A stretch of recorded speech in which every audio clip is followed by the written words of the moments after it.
Yes, good morning students. Today the topic of my discussion is the factors modifying drug action. Means today we are going to discuss what are the different factors which will alter the drug action. कौन कौन से factors हैं जिनकी वजह से drug action आपका बढ़ेगा, कम होगा, वो सारे फैक्टर्स हम आज पढ़ेंगे। तो उसके अंदर सबसे पहले you will take body size. See, depending on the body size, the dose of the drug is calculated. जैसे सबसे पहले ये फॉर्मूला है, आप देख लीजिए। डोज कैसे कैलकुलेट कर रहे हैं? PW ये बॉडी वेट है upon 70 into average adult dose. Body size के हिसाब से हमें डोज कैलकुलेट करनी है, तो यहाँ फॉर्मूला आप लगा दोगे तो उससे आपकी डोज आ जाएगी। मतलब अलग अलग बॉडी साइज के हिसाब से हमको सेम ड्रग सबको नहीं देनी है, ठीक है। अगर बॉडी साइज अलग है, इस फॉर्मूले के हिसाब से हम निकाल लेंगे कितनी डोज देनी पड़ेगी, ठीक है। नाउ सेकेंड आता है आपका, सी अगेन ये बॉडी वेट के हिसाब से हो गया कैलकुलेशन। यहाँ पे बॉडी सरफेस एरिया के हिसाब से कैलकुलेशन होगा। Dose is equal to body surface area upon 1.7 into average adult dose, ठीक है। So depending upon the body size अलग अलग डोज हमको देनी पड़ेगी, ठीक है। एक फैक्टर ये हो गया आपका बॉडी साइज। नाउ सेकंड आता है एज। सी एज के हिसाब से भी यू शुड नो दैट अगर चाइल्ड है, ठीक है, अगर बच्चा है तो सी आपको ये ध्यान रखना है कि in the child the metabolizing enzyme का मतलब होता है कि वो एंजाइम जो आपकी ड्रग को उस फॉर्म में कन्वर्ट कर देती है जिससे कि वो एक्सक्रीट आउट हो जाए बॉडी से, तो वो चिल्ड्रंस में बहुत कम होती है, ठीक है, या डेवलप नहीं होती। से न्यूबॉर्न्स जितने भी होते हैं, newborns till the age of 5 month, 5 महीने के बाद ही उनके अंदर ये सारे जो एंजाइम्स हैं वो डेवलप होती है। जीएफआर मतलब होता है ग्लोमेरुलर फिल्ट्रेशन रेट। सी जब आपने किडनी का स्ट्रक्चर पढ़ा होगा तो उसके अंदर पढ़ा होगा कि कैसे आपका ग्लोमेरुलर जो एक पार्ट होता है किडनी का, ठीक है, ग्लोमेरुलस जिसे कहते हैं, वहां से फिल्ट्रेशन होता है। तो जो न्यूबॉर्न होते हैं, जो बच्चे होते हैं, वहां फिल्ट्रेशन उनका प्रॉपर नहीं हो पाता है। जब फिल्ट्रेशन प्रॉपर नहीं होगा तो जो आपकी ड्रग है वो बॉडी से बाहर नहीं प्रॉपर निकल पाएगी, यानी एक्सक्रीट आउट नहीं हो पाएगी। सो नियरली 5 महीने के बाद ही जो बच्चा होता है उसका जो फिल्ट्रेशन रेट है वो डेवलप होता है, यानी छोटे बच्चे के अंदर फिल्ट्रेशन प्रॉपर नहीं होता है। तो आपको जो ड्रग की डोज है वो आपको चेंज करनी पड़ेगी। तो चाइल्ड डोज आप कैसे निकालोगे? चाइल्ड डोज निकालने के लिए यंग्स फॉर्मूला लगाओगे। एज पहले लिखोगे जो बच्चे की एज है upon age plus 12 and then you will multiply by the adult dose. तो आपको चाइल्ड की डोज पता चल जाएगी कितना आपको डोज देना है।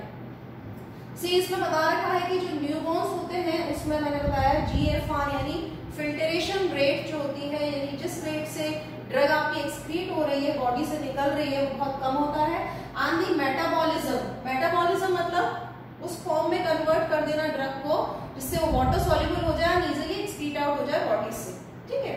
तो ये आपका मेटाबॉलिज्म बहुत कम होता है।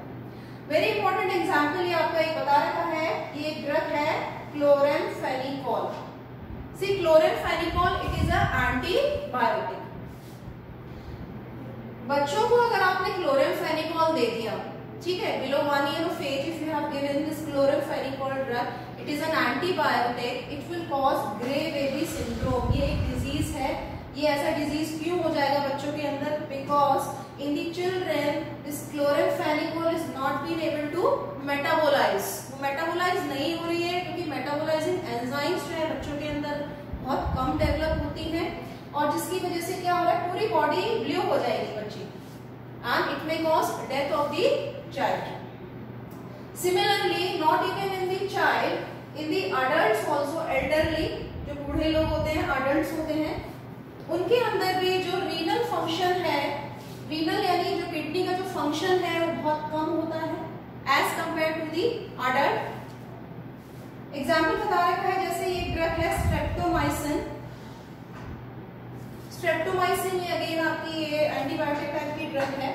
सी स्ट्रेप्टोमाइसिन का अगर हम एवरेज डोज अगर माने कि अडल्ट्स को हमने सपोज 1 ग्राम दिया है, ठीक है, तो 50 इयर्स की एज के बाद आपको इसको 0.75 ग्राम करना पड़ेगा, ठीक है, और 70 इयर्स के बाद उसको और कम करना पड़ेगा, ठीक है। तो depending upon the age also आपको ड्रग वेरी करनी पड़ेगी, because the renal function is not properly develop in the elderly, ठीक है। सो इतना क्लियर हुआ आप लोगों को कि बॉडी साइज के हिसाब से, एज के हिसाब से आपको ड्रग की जो डोज है वो देखनी पड़ेगी, ठीक है। नाउ तीसरा आता है आपका सेक्स। दैट मीन्स फीमेल्स और मेल्स के अंदर भी जो ड्रग है आपकी, लाइक फीमेल्स का बिकॉज बॉडी वेट कम होता है and also during pregnancy, also during lactation you have to reduce the dose. There are certain drugs like laxatives हैं, purgatives हैं, यानी जो evacuation करते हैं बाउल्स का, वो ड्रग्स आपको प्रेगनेंसी के दौरान नहीं देनी है, ठीक है। और भी बहुत सारी कैटेगरीज है, आप उसकी लिस्ट पढ़ोगे तो कौन कौन सी ड्रग्स दी जाती है, कौन सी नहीं दी जाती है, तो उसके हिसाब से सी फीमेल्स में you have to reduce the dose depending upon the body weight, so they require a lesser amount of drug. Now coming to the next is the species and race. See species and race, इसके बहुत सारे examples हैं. Depending upon the species, you have to change the drugs. Like for example, अगर मैं animals की बात करूँ तो rabbits हैं. Rabbits they are resistant to atropine. ये atropine एक drug है, आप लोग आगे पढ़ोगे.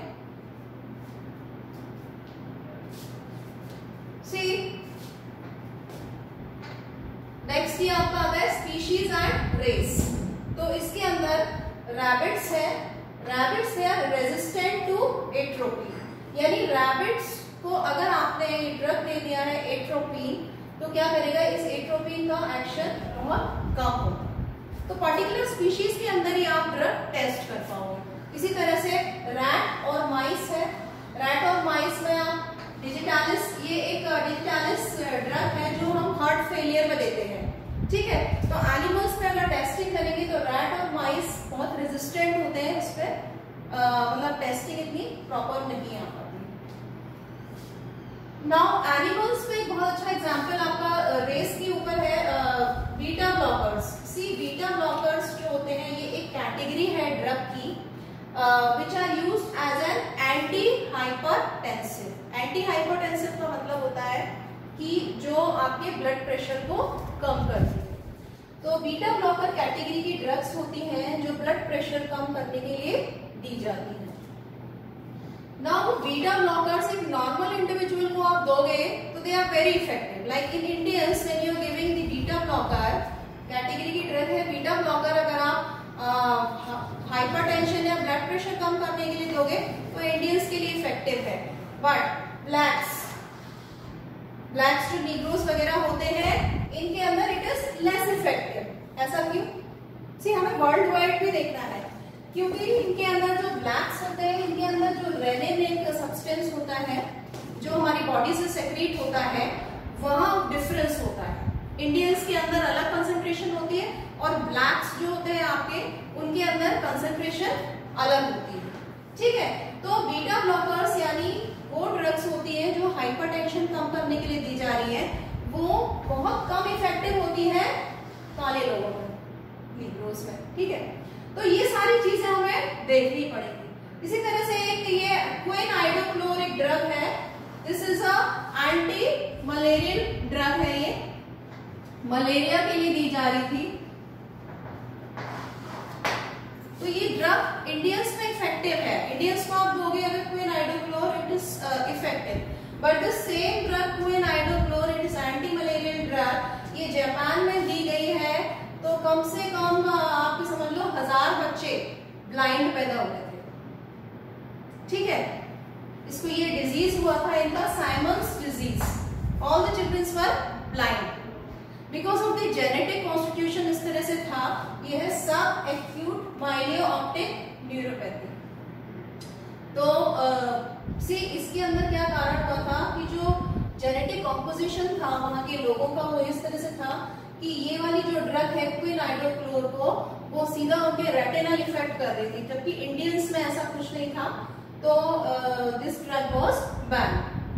ठीक है, इंडिया में तो अभी भी ये चलती है। Now next is the genetic constitution. See genetic का मतलब होता है, जेनेटिक एक बहुत इंपॉर्टेंट फैक्टर होता है। जो आपके जीन होते हैं that will also determine the drug action. जैसे आपकी जो भी माइक्रोसोमल एंजाइम्स, सी माइक्रोसोमल एंजाइम्स क्या होती है, ये एंजाइम्स आपकी बॉडी के अंदर प्रेजेंट होती हैं, ये मेटाबॉलिज्म करती हैं। मेटाबॉलिज्म का मतलब है जो भी आपने ड्रग ली, drug generally it is oil soluble, ठीक है, that drug is converted into water soluble form और वो एक्सक्रीट आउट हो जाती है बॉडी से। तो वो किस माइक्रोसोमल एंजाइम की मदद से ही मेटाबॉलिज्म होता है। ठीक है, यानी वो ऑयल सॉल्युबल से वाटर सॉल्युबल फॉर्म में जो कन्वर्ट हो रही है that is due to the presence of microsomal enzyme. और कितनी माइक्रोसोमल एंजाइम प्रेजेंट है या नहीं प्रेजेंट है, कम है या ज्यादा है, that depend upon the genetically it is controlled. यानी कुछ लोगों के अंदर माइक्रोसोमल एंजाइम होती ही नहीं है। जैसे कुछ बताया मैंने, ये एक एंजाइम है G6PD, एक एंजाइम है, ठीक है। ये एंजाइम अगर नहीं है तो एंटी मलेरियल ड्रग के साथ हीमोलाइसिस यानी ब्लड वेसल्स रप्चर हो जाएंगी। तो मेटाबोलाइजिंग एंजाइम की क्वांटिटी आल्सो डिटरमिन कर रही है कि आपकी ड्रग प्रॉपर एक्सक्रीट आउट हो रही है बॉडी से या नहीं एक्सक्रीट आउट हो रही है। ठीक है, तो it is very important factor, genetics factor है। नेक्स्ट आता है आपको route of drug administration. See route of drug administration ये आप लोगों को पता ही होगा, आपने स्टूडेंट्स में भी पढ़ा होगा।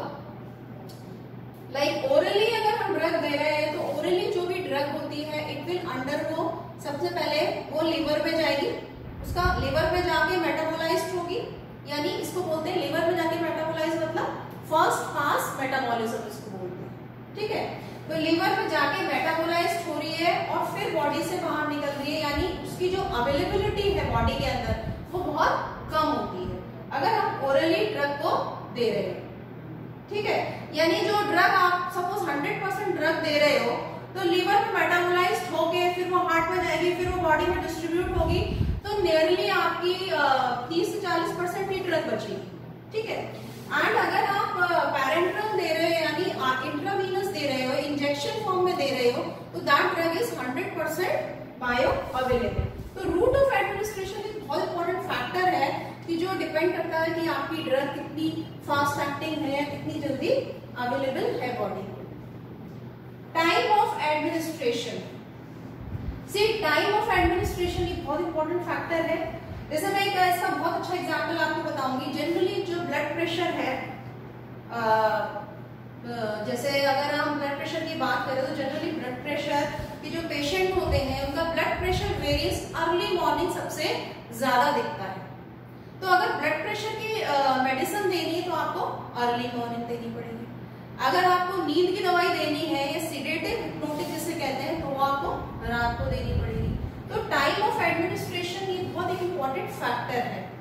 इसके अलावा भी जैसे कुछ ड्रग्स होती हैं जो आप खाने के साथ देते हो, खाने के साथ देने से उसका एब्जॉर्प्शन बढ़ जाता है।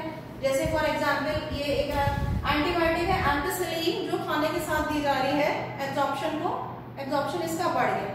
दूसरी कोई ड्रग अगर सपोज आपकी एंटी फंगल ड्रग है, एक ग्राइसियोफल्विन नाम से आती है एंटी फंगल, तो ये क्या करती है, इसको अगर आप फूड के साथ दोगे तो इसका एब्जॉर्प्शन कम होगा, सॉरी एब्जॉर्प्शन इसका बढ़ेगा। एंटी फंगल ड्रग को अगर आप फैटी मील के साथ दोगे तो एब्जॉर्प्शन बढ़ता है, लेकिन इसका एब्जॉर्प्शन यहाँ पे कम हो रहा है।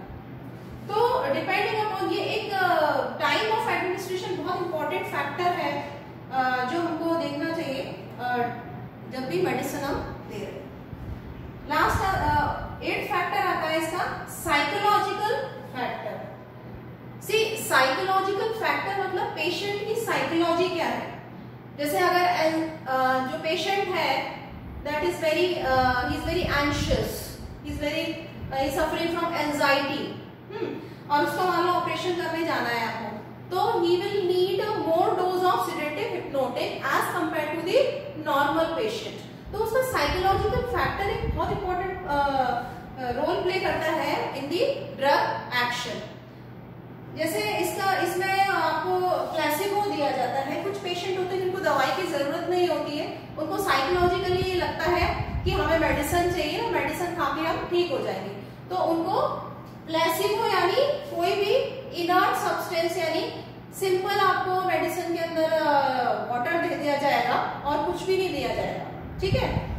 नो मेडिसिन, कोई मेडिसिन नहीं दी जाएगी और डॉक्टर बोलेगा आपको कि हाँ इसमें मेडिसिन है, जैसे ही आप मेडिसिन लेते हो वो उसका एक्शन भी हो जाता है, जबकि एक्चुअली में उसके अंदर कोई मेडिसिन नहीं थी।